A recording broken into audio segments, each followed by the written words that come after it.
Bonjour à tous et bienvenue pour cette nouvelle vidéo. Aujourd'hui on va parler sac et sac avec panneau solaire pour le coup, puisque j'ai décidé d'accepter le test d'un petit sac, le Sunnybag Iconic, qui coûte 100 €. Donc c'est un sac qui, comme vous pouvez voir, est assez gros quand même et permet de mettre pas mal de choses. En soi, ce qu'il a déjà de particulier, c'est qu'il a des panneaux solaires derrière le sac, donc sur la face avant plutôt, qui permettent déjà d'avoir un rendement de 22%. Alors pour le coup, pour moi, ça va pas forcément être très facile à comprendre. Et derrière, vous avez une petite batterie de 5000 mAh qui est logée dans le sac. Donc, ce qui va vous permettre déjà de recharger pas mal de choses. Donc, ça balance du 7 watts. Donc, c'est pas très puissant, mais ça permet tout de même de recharger un petit peu tout ce que vous avez, que ce soit des batteries externes, un iPhone, un Android, etc. Tout ce qui est rechargeable, sachant que vous avez une petite fiche USB. Donc, au moins, ça permet de recharger un peu tout ce qui est avec, tout simplement un câble USB d'un côté, du côté chargeur.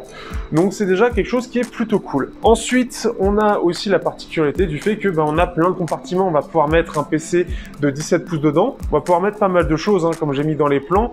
Et ce qui fait que clairement, si vous voulez partir en voyage et ou même aller au boulot avec, vous pouvez mettre pas mal de choses. J'ai pu y mettre tous mes trous wireless qui représentent une vingtaine de paires. J'ai pu y mettre ma console PS Vita avec la petite sacoche qui va avec, le chargeur du PC bien évidemment. Je peux y mettre aussi mon vidéoprojecteur, sachant que même si en haut ça semble un peu fin, sachez que ça peut vite se détendre.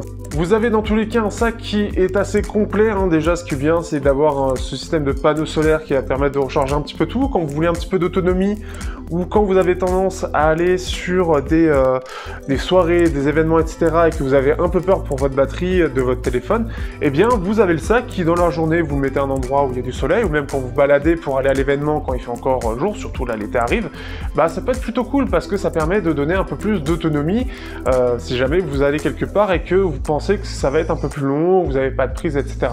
Donc c'est plutôt une bonne chose. Je pense que d'ailleurs le meilleur compromis, c'est de mettre une autre batterie externe encore plus grosse derrière, directement, comme ça vous êtes sûr d'avoir l'autonomie encore plus, puisque vous avez déjà 5000 mAh, ce qui est en ça assez correct, mais aujourd'hui vous avez beaucoup de batteries externes de 10 000, 15 000, 20 000 mAh que vous pouvez mettre derrière. Comme ça, vous le rechargez et vous êtes sûr d'avoir beaucoup d'autonomie, ce qui peut être le bon plan. En tout cas, j'espère que vous aurez apprécié et sur ce, on se dit à bientôt pour de prochains tests sur Teknoid.